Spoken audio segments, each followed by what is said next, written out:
සනත්තේ ඔය ශ්‍රී ලංකා කණ්ඩායමේ ප්‍රධාන පුහුණුකරු තනතුර දරු අවසන් තරගයේද මේ නිමාවටපත් උනේ බොහෝ දෙනෙක් මම හිතුවා මම ඒක තව කාටද කෙනෙකුට දෙන්න ඕන කියන එක මම හිතුවා.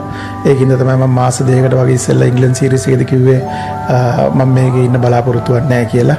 ඉතින් මම ඒ තීරණය අරගෙන තමයි මම ඒක කිව්වේ. ඉතින් මම වර්ල්ඩ් කප් එක මම හිතුවා මට හොඳ නෝට් එකකින් මට මෙතනින් පුහුණුකරු හැටියට යන්න පුළුවන් වෙයි කියලා. ඉතින් මට හිතපු තරම් ඒක කරන්න බැරි වුණා.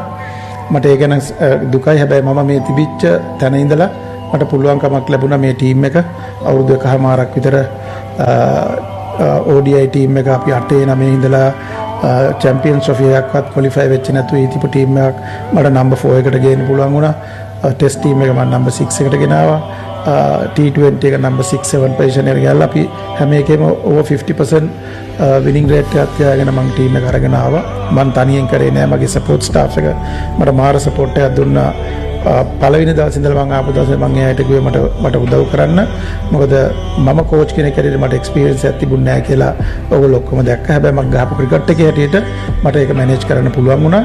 මම ඒක කරා. ඉතින් මම හිතනවා මම ඒ කරපු දේවල් වලින් මට සන්තෝෂ වෙන්න පුළුවන්. හැබැයි මට සන්තෝෂ වෙන්න බෑ වර්ල්ඩ් කප් එකක් ඉවර වෙච්ච විදිය. මට ඒ ගැන ටිකක් දුකයි. ටිකක් නෙවෙයි හොඳටම දුකයි. ඉතින් බලමු මගේ කොන්ට්‍රැක්ට් එක ජූනියර් එකක් තියෙනවා. ශ්‍රී ලංකා ක්‍රිකට් එකට මම තාම ඔෆිෂියලි දීලා නැහැ කිසිම දෙයක්. ඒගොල්ලොත් එක්ක මම ඩිස්කස් කරන්න ඕනේ ගිහිල්ලා කතා කරන්න ඕනේ මොකද්ද කරන්න කියන එක.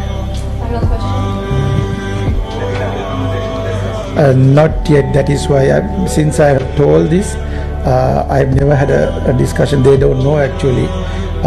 I'm going to say this even. I'm going to have a chat with the Sri Lanka cricket for sure. I have told this to if they can get somebody, definitely yes. I have to have a chat with them till they get someone. Definitely, I'll definitely have a chat with the Sri Lanka cricket. Thanks everyone. Thank you so much. Thank you.